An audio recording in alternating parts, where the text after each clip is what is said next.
Alright, this is video number 2, well not video number 2, part 2 of second criterion, finding the anaerobic threshold.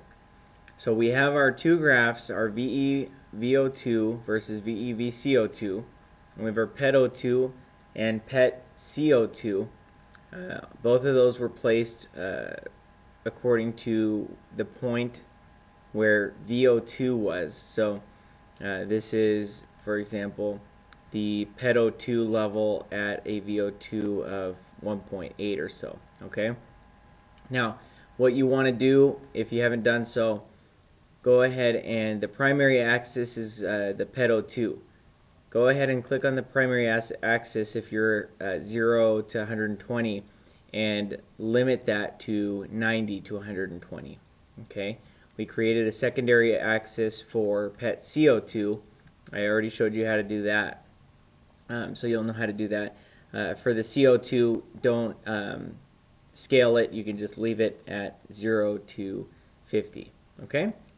So there we have our two graphs. Now, if we look back at our Word document, we are looking for the point in the VE-VO2 where the VE-VO2 and PET-O2 begin to increase. Okay, so let's look at that first. Alright, VE-VO2 is going to be the blue here. Where does that begin to really increase? I would say right about here. It's kind of sporadic, okay, so it's a little bit difficult to tell, but we're going to go ahead and insert a line where you think it is. So let's take an arrow, and I'm thinking it's pretty consistent up until right about here where it starts to shoot off. So I'm going to draw my line right about there.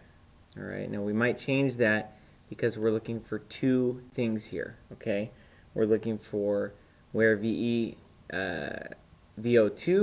starts to increase and also where PET-O2 starts to increase. Now, if we look at PET-O2, this is the blue here, where it really starts to increase is going to be right about here. Okay, you can see kind of increasing exponentially right there.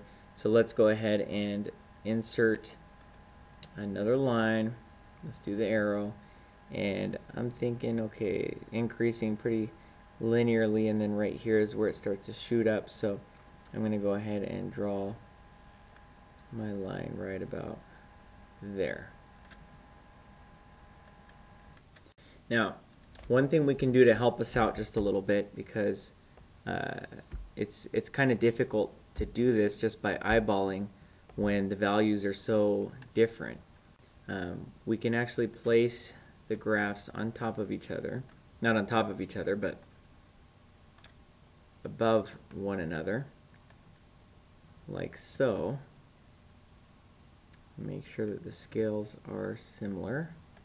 So crop that down a little bit. Let's get rid of the line for now. Alright, so again, we're looking for where VE-VO2 and PET-O2 increase. So VE-VO2 starts to increase right about here, and PET-O2 starts to increase right about here. Yep, looks like right about there. So let's go ahead and take one arrow and kind of meet in the middle where we think it's going to start increasing. I'm going to say right about here, and we'll draw that all the way down to right about there.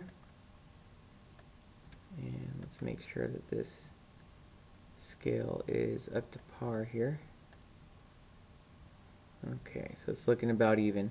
That's at about 3.5. Okay, let's move it over a little bit, see what we get. It's pretty consistent right there. So I think I'm going to stick with about 3.5 right here. So you see how it changed from 4 to 3.5 when we looked at the two together. We saw, okay, fairly consistent here, and then it really starts to spike up. You can use those two values on top of each other. That'll help you out a little bit.